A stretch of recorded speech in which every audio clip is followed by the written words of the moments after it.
یہ حکم دیا ہے، اور یہ کہ دیکھو مردوں اور عورتوں میں اس بارے میں کوئی تفریق نہ ہونے دینا،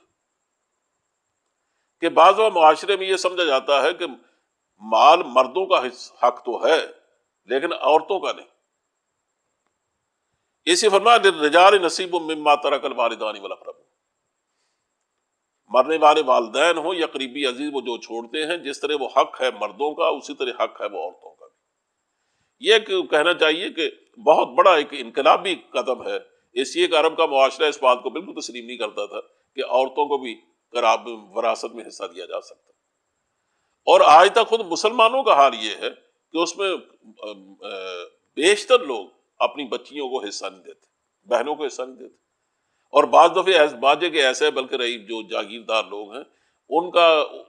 بڑا جو بیٹا ہوتا ہے اس کو جانشین بنایا جاتا ہے اور سب کچھ اس کو دے دیا جاتا ہے، دوسرے بھائیوں سے محروم رہتے ہیں۔ بعض لوگوں نے اس کے علاوہ مختلف طریقے، لیکن قرآن کریم جو کہتا ہے وہ کہتا ہے کہ مردوں کا بھی اتنا ہی حق ہے، عورتوں کا بھی اتنا ہی حق ہے۔ اللہ نے جو ان کے لیے وراثت کے اصول مقرر کر دیے ہیں تم اس میں کمی بیشی نہیں کر سکتے، اور اگر تم ایسا کرتے ہو تو اس کا مطلب تم یتیموں کا مال کھاتے ہو۔ اس لیے فرمایا کہ یتیموں کا مال کھانا تو ایسا ہے جو جیسے اپنے پیٹ میں انگارے بھرنا۔ لیکن یہ معلوم ہونا چاہیے ہمیں کہ اللہ کی اس کتاب نے ہمیں وراثت کے مسائل دیے ہیں، اور اس کا پورا ایک علم ہے جس کو علم الفرائض کہتے ہیں، جس کے ماہرین جانتے ہیں کہ کوئی بات ایسی نہیں ہے کہ جس کی ضرورت پیش آئے اور شریعت اس کا جواب نہ دیتی ہے۔ ان پورے شرعی مسائل کو بیان کرنے کے بعد آخر میں جا کے فرمایا ہے کہ یہ وراثت کے جو قوانین ہیں یہ اتنے نازک ہیں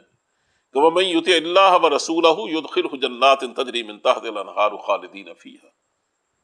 کہ جو شخص، جو قبیلہ، جو قوم اس کی اطاعت کرے گی ان احکام کی، ہم ان کو ضمانت دیتے ہیں کہ ان کو جنتیں عطا کریں گے جن میں وہ ہمیشہ رہیں گے۔ لیکن اگر وہ ان کی نافرمانی کریں گے، وَمَن يَعْصِ اللَّهَ وَرَسُولَهُ وَيَتَعَدَّ حُدُودَهُ، کہ اگر وہ اس کی نافرمانی کریں گے احکام کی اور حدود سے تجاوز کریں گے تو یدخلہ نارا خالدا فیہا،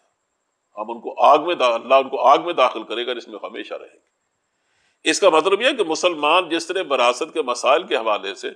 غفلت کا نہیں بلکہ بغاوت کا شکار ہے، انہیں اس بات کا احساس ہونا چاہیے کہ پروردگار نے اس کی کتنی تاکید فرمائی۔